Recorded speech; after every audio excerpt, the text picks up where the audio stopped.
요한복음 25번째 시간입니다.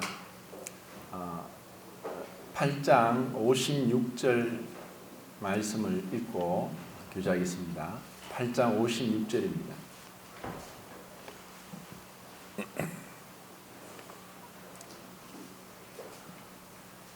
시작. 8장 56절 시작.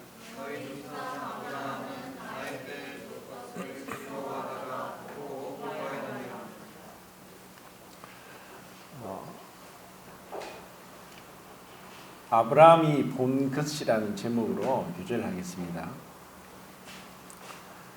아브라함은 유대인의 조상입니다. 아브라함부터 그 유대인 이스라엘의 역사가 시작된다고 할 수 있습니다. 그리고 로마서 4장 또 16절에 보면은 아브라함은 모든 믿는 자의 조상이다라고 했습니다. 그래서 그 아브라함은 유대인의 조상일 뿐 아니라 모든 믿는 그리스도인의 조상이 된다는 것입니다. 아브라함은 유대교와 또 이슬람교에서도 그렇게 언급하고 있습니다. 천주교도 그렇고. 그런데 예수님께서 지금 이 유대인들과 변론하면서 그 유대인들은 아브라함의 자손이다. 아브라함이 그들의 조상이다 라고 얘기를 했지만 주님께서 말씀하신 것은 육신으로 난 자가 아브라함의 후손은 아니다 라고 말씀하고 계십니다. 이것은 오늘날도 마찬가지입니다. 오늘날 우리나라에 수많은 교회들이 있습니다. 그래서 교회에 나가는 사람들이 다 아브라함의 자손이다라고 할 수 없고 또 그들이 아브라함의 이름을 부르고 아브라함이 우리 조상이라고 한다 할지라도 예수님 말씀처럼 아브라함의 행세를 하지 않으면 참된 믿는 자가 아니라고 말씀합니다. 아브라함을 조상이라고 믿는다고 하면서 아브라함의 행세, 아브라함이 믿은 것을 따라서 본받지 않는다는 것은 잘못된 믿음이라는 것입니다. 그러면 아브라함이 어떤 믿음을 가졌느냐? 그리고 주님께서 말씀하시기를 아브라함이 나이 때 볼 것을 기뻐하였다고 했습니다. 그러면 아브라함이 무엇을 보았습니까? 아브라함이 본 것이 무엇인가를 한번 생각해 보겠습니다. 창세기에 그 12장부터 아브라함의 역사가 나옵니다. 그런데 거기서 잘 보시면은 하나님께서 아브라함과 언약을 맺습니다. 약속을 하시는데 그것이 총 7번 나옵니다. 7번. 여기서 약속이라고 하는 것은 갈라디아서에도 나오듯이 사람들도 약속을 합니다. 그런데 그 약속은 지키기 위한 것이지 깨뜨리기 위한 것이 아닙니다.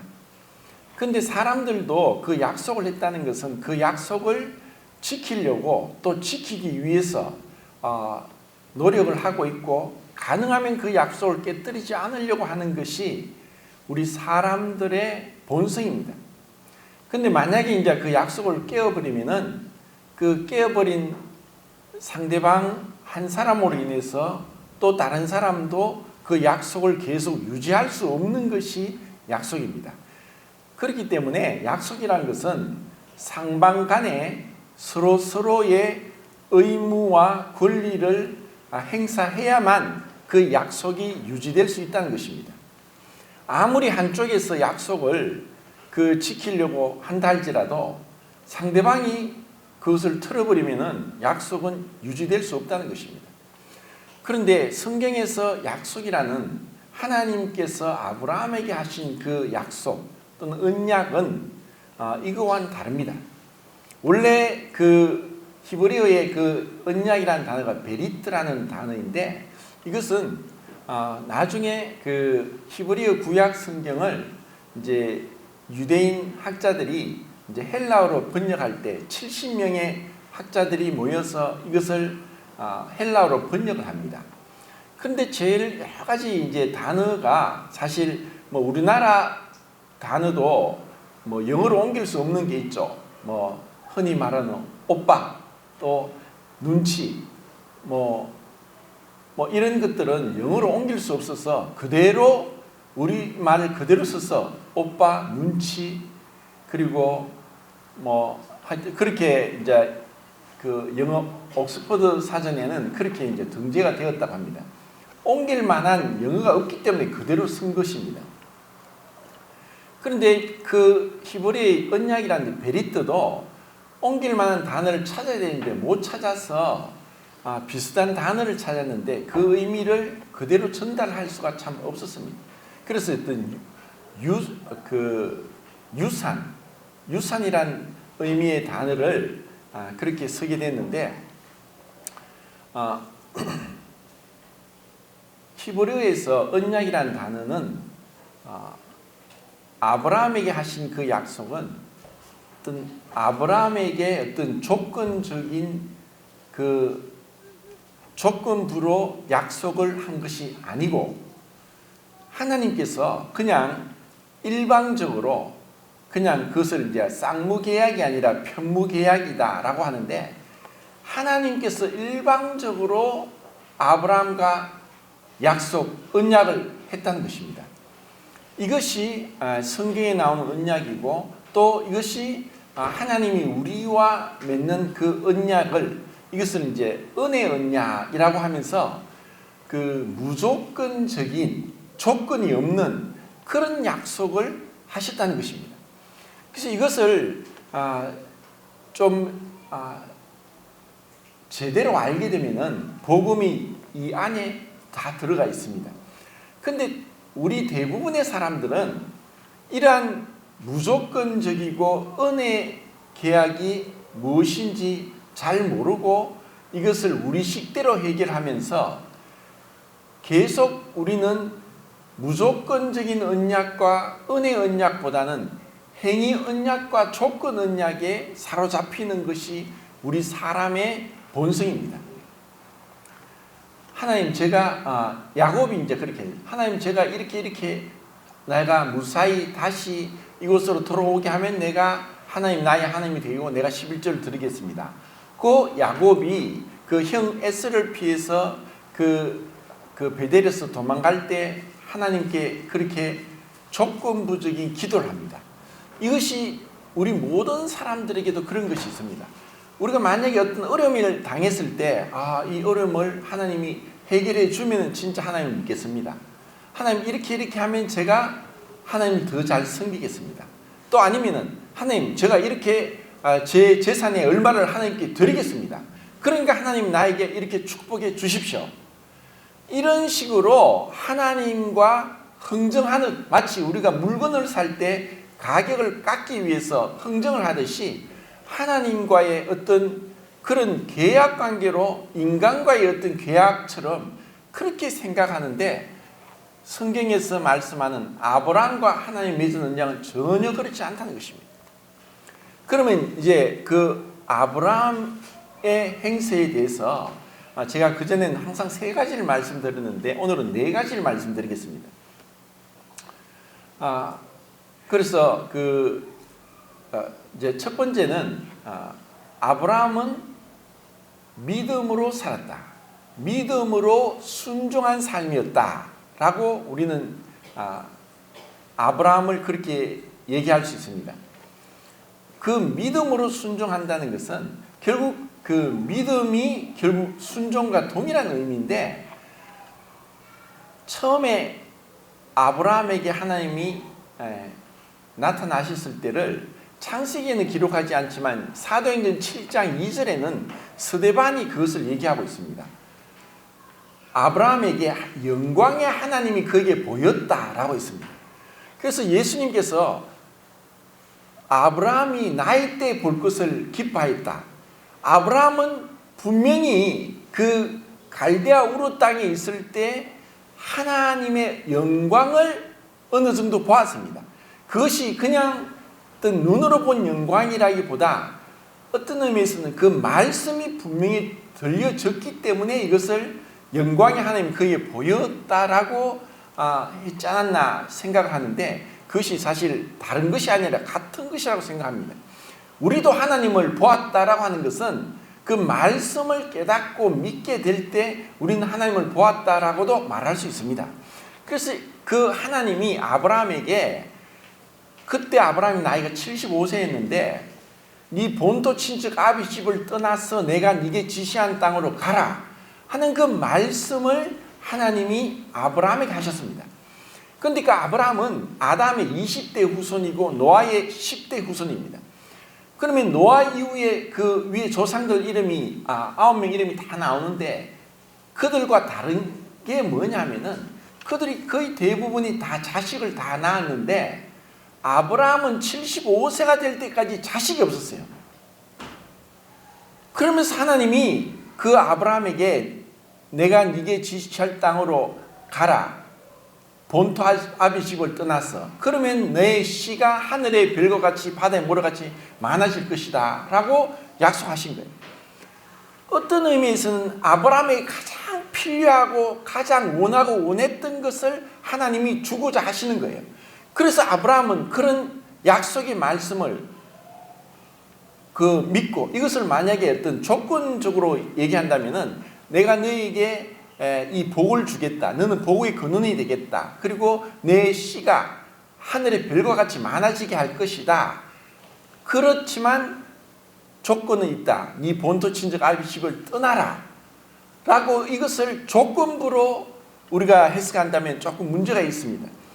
이것은 하나님께서 그 아브라함에게 일방적으로 보이시면서 그것을 불가항력적으로 거부할 수 없이 아브라함이 떠날 수밖에 없는 그 말씀에 이끌려서 이것을 믿음으로 순종할 수밖에 없는 그런 하나님의 놀라운 계시, 나타남, 그 영광이 보여졌다고 볼 수 있습니다. 이것이 아브라함의 믿음으로의 순종한 삶입니다. 이것은 아브라함의 후손이고 참된 그 아브라함의 조상이라고 한다는 지금 우리에게도 동일합니다. 우리가 하나님께 나오는 것은 다른 무슨 목적이냐?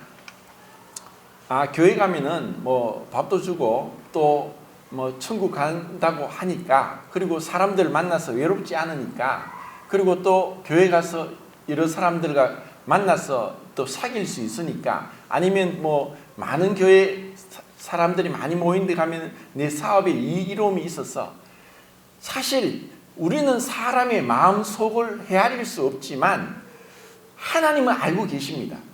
그들의 목적이 무엇인지. 내가 지금 큰 어려움에 처해서 지금 죽을 상황이니까 교회 가서 좀 하나님께 기도하면 좀 도와주실까 해서 교회 나가는 사람도 있습니다. 사람은 모릅니다. 근데 하나님은 알고 계십니다. 왜 너가 교회에 나왔는지.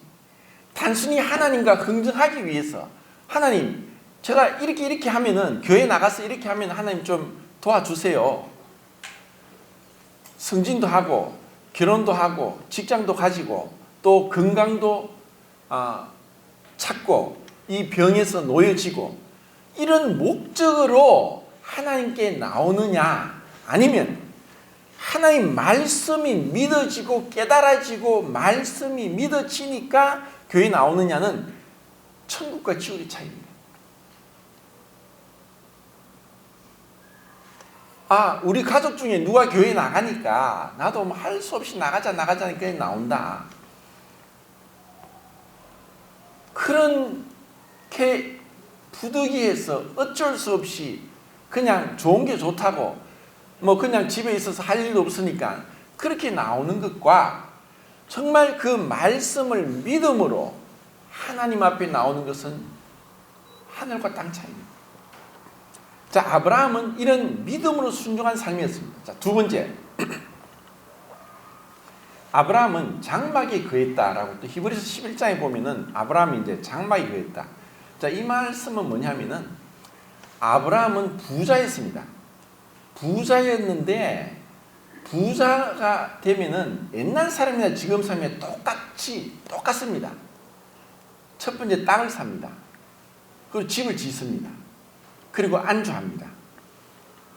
근데 아브라함은 부자였어요. 그런데 그는 땅이 하나도 없었어요.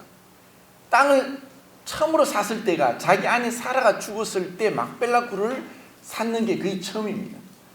그러면 장막이 거했다는 것은 아브라함은 외국인과 나그네로서 정처 없이 이 땅에 안주하지 않고 천국에 소망을 두고 살았다는 그런 의미입니다. 정말 아브라함의 자손이고 믿는 아브라함의 후손이라면은 천국에 대한 소망이 분명합니다. 그래서 정말 내가 죽어서 천국 갈 것이 아니라 지금부터 천국을 준비하고 있다는 것이 그의 삶에서 드러나는 것입니다. 그런데 이 세상 사람들은 땅 그리면서 삽니다.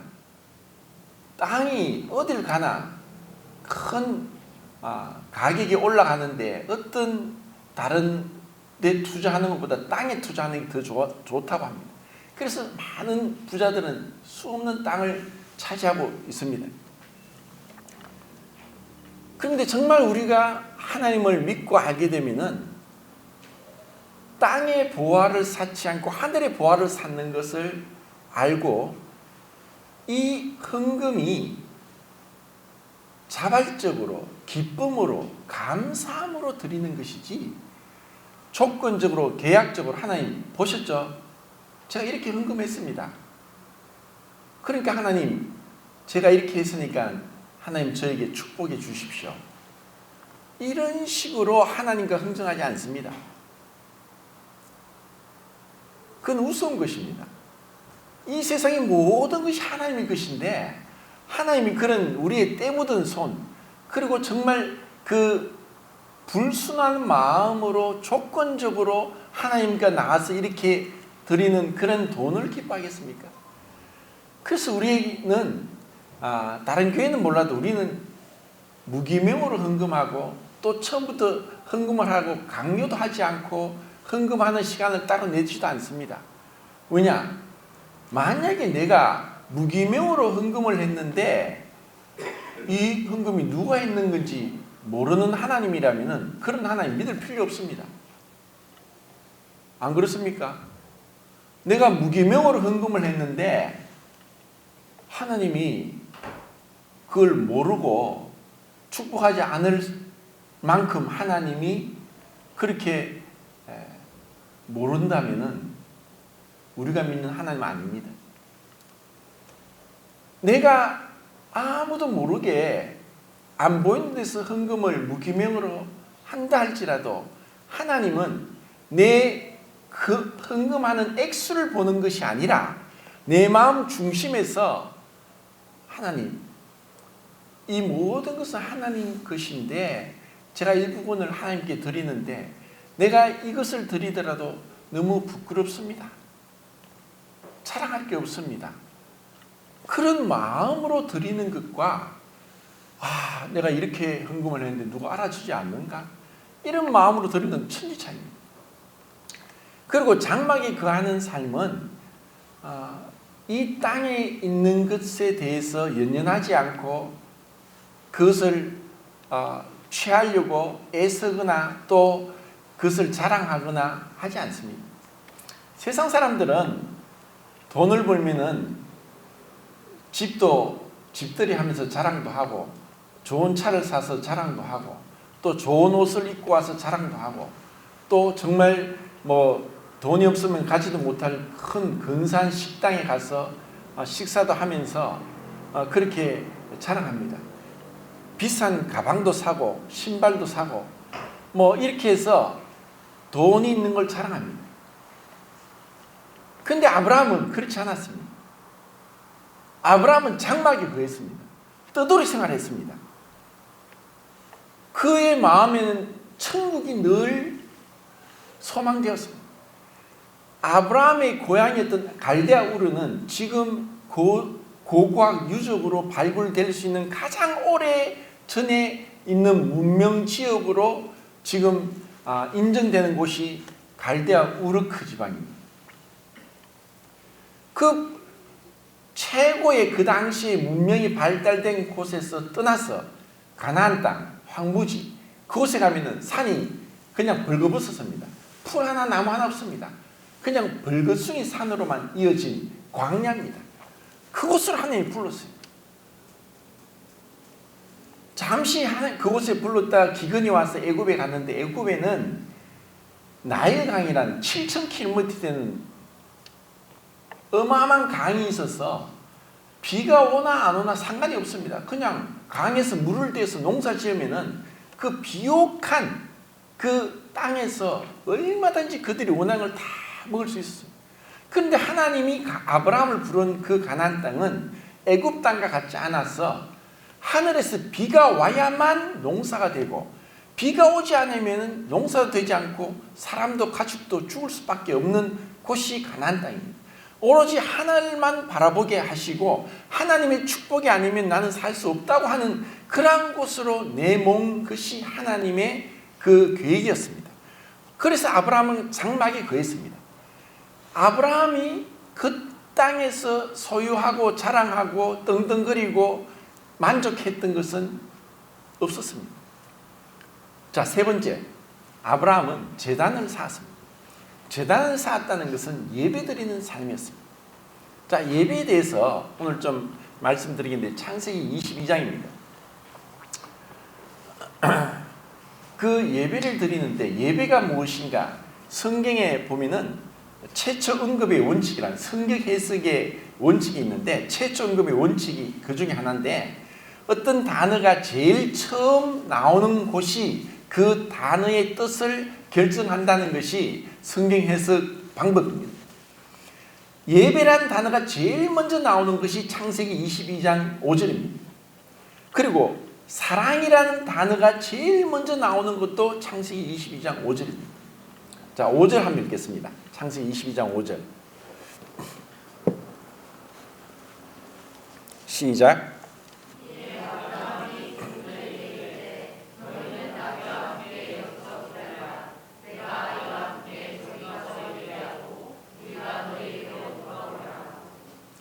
예, 사랑이 3절이네요. 3절도 읽겠습니다. 시작.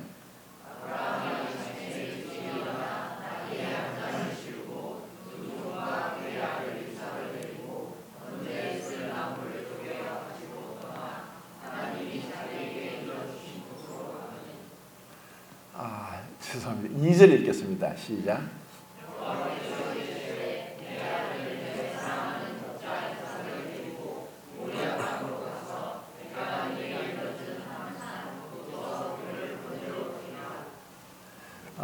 여기서 사랑이라는 단어가 나오는데, 원문 그대로 하면은 아브라함에게 하나님 말씀하십니다.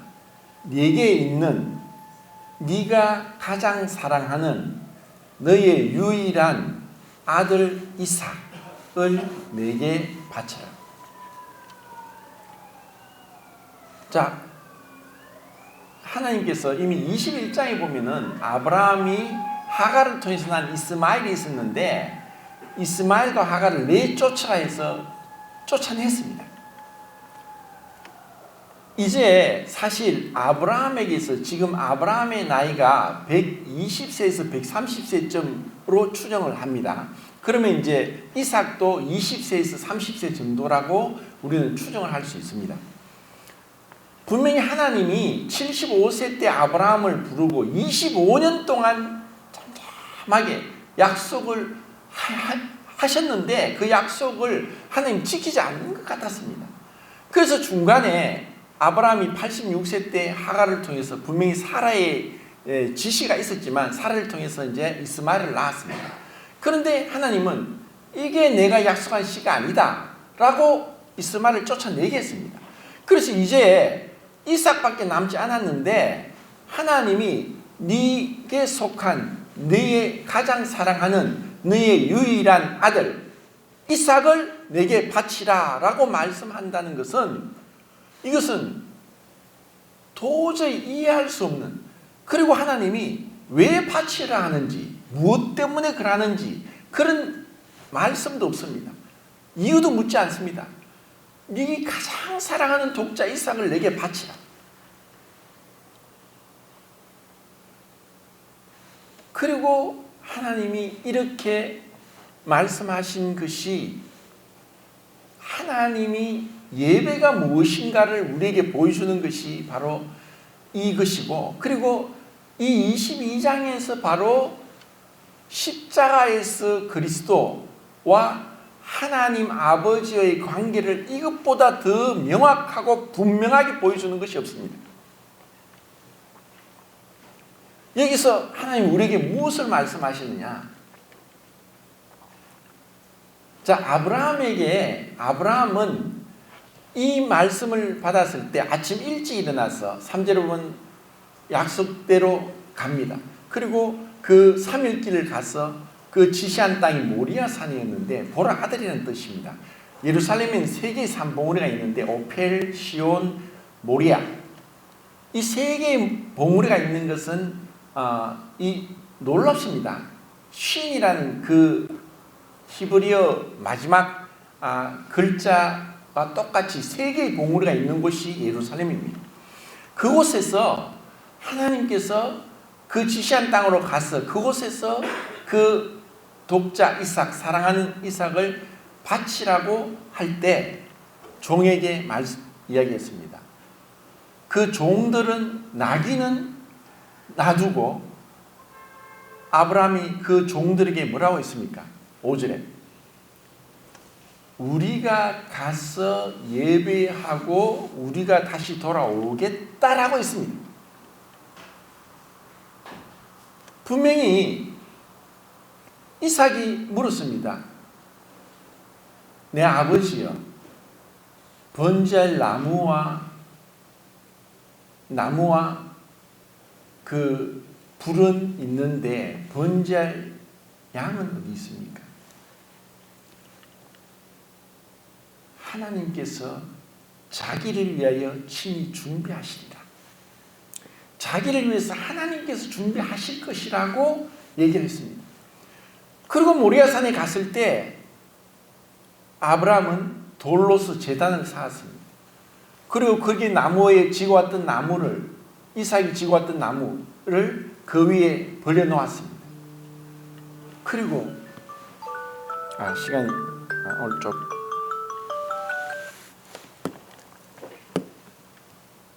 이삭을 손과 발을 결박했습니다.